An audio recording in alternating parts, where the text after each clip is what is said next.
Você já chegou no domingo à noite com tudo em ordem na tua vida e sentiu um vazio que não conseguia explicar? A conta fechando, o emprego estável, a casa que você tanto quis. E mesmo assim, sente que tem alguma coisa faltando ali? Você tenta ignorar, até porque tem muita gente numa situação pior, né?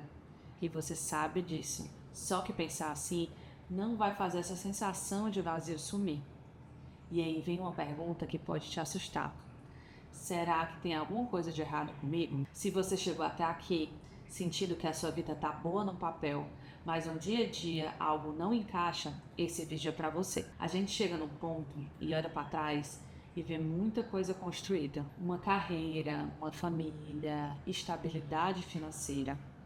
Só que em algum momento pelo caminho, a gente pode ter ido deixando outras partes para depois. Os hobbies que você tinha antes da vida ficar tão corrida, as amizades que foram esfriando sem você perceber, as coisas que você fazia só porque gostava, sem precisar ter utilidade nenhuma. Tudo foi ficando para depois e o depois nunca chegou. E é algo muito recorrente.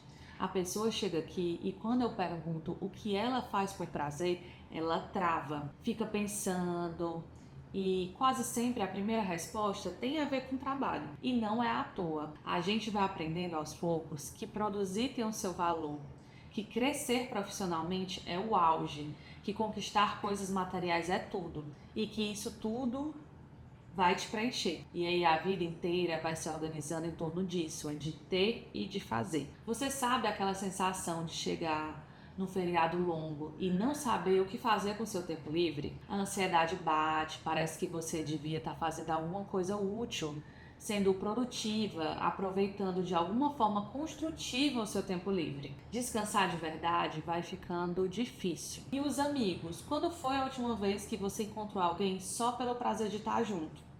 Sem assunto de trabalho, sem assunto de família no meio. Para muita gente, essa resposta ela demora para vir. É o que acontece quando a gente coloca a própria vida inteira dentro de um único lugar. Então, por que a gente conquista o que sempre quis e ainda assim pode sentir que está faltando alguma coisa? Em algum momento, você parou de ser uma pessoa com uma carreira e virou só a sua carreira. Bora pensar aqui junto. Quando alguém te pergunta quem você é, o que é que vem primeiro na tua cabeça? O seu cargo, a sua área, o que é que você faz? A gente se apresenta pela função e vai se acostumando com isso. Só que a nossa identidade é muito maior do que uma função. Você tem gostos, tem história, tem partes de você que existiam antes de qualquer conquista profissional e continuam existindo, mesmo que você tenha parado de prestar atenção nelas. É muito recorrente essa questão dos atendimentos. A pessoa chega aqui e fala: Lorena, eu não sei mais do que eu gosto, eu esqueci. Quando a gente passa anos colocando a nossa energia quase toda num único lugar, as outras partes da gente vão ficando de canto, bem ali na sombra. Mas essas partes, elas não somem, elas ainda estão lá. E com o tempo, a gente vai perdendo contato com elas. E aí a conquista vem, a promoção, a casa, a viagem que você planejou por tanto tempo. Aí você volta da viagem, abre a mala e aquela sensação que você esperava não tá lá.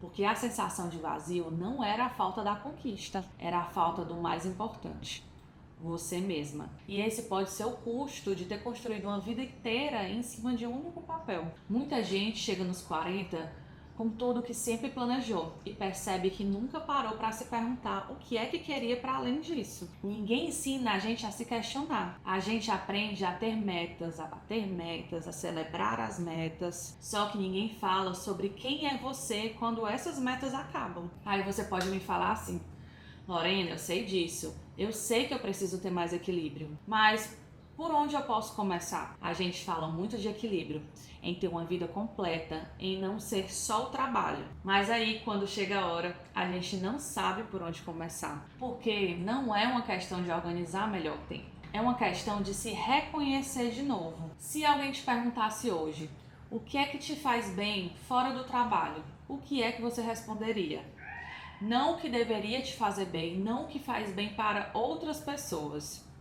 O que te faz bem de verdade? É uma pergunta que pode ser muito simples, mas para muita gente ela é muito difícil de responder. E sabe o que é que isso revela? Que a gente foi perdendo contato com partes da gente que nunca foram relacionados com a produtividade, ao resultado, à utilidade. Não é que você precisa encontrar um novo hobby para colocar na agenda. Não é sobre fazer mais coisas, e sim sobre perguntar quem é você fora do que você faz. Porque quando você começa a olhar para isso, você consegue orientar esse vazio. Ele não é um problema para ser resolvido. É um sinal que tem alguma parte de você pedindo atenção faz muito tempo. E aí, por onde a gente começa? Eu vou ser bem honesta com você.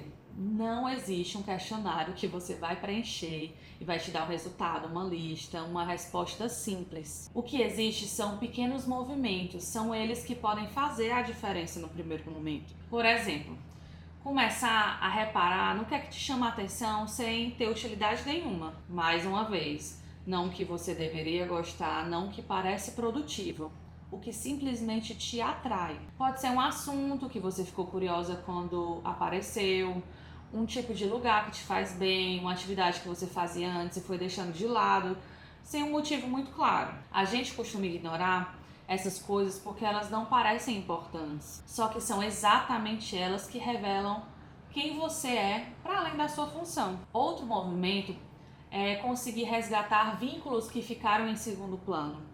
Não estou falando de você fazer um esforço enorme para recuperar amizades perdidas. Eu estou falando de mandar mensagem para aquela pessoa que você pensa às vezes e nunca entra em contato.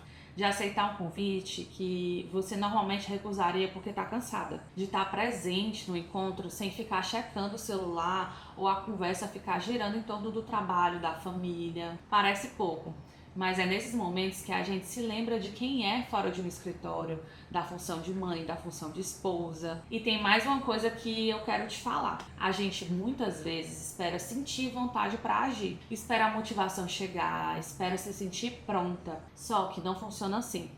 Muito pelo contrário. A gente age primeiro, de pouquinho, e aí o sentimento vai sendo construído. E se você perceber que esse processo está difícil de fazer sozinha, que as suas perguntas ficam girando sem resposta, que você tenta algo, mas trava, a terapia pode ser esse espaço onde você para de se perguntar o que ainda falta conquistar e começa a se perguntar quem você é fora disso tudo. A gente consegue ir muito mais a fundo quando tem alguém acompanhando a gente. Vamos recapitular aqui tudo que a gente viu até agora. O vazio que você sente não é falta de propósito.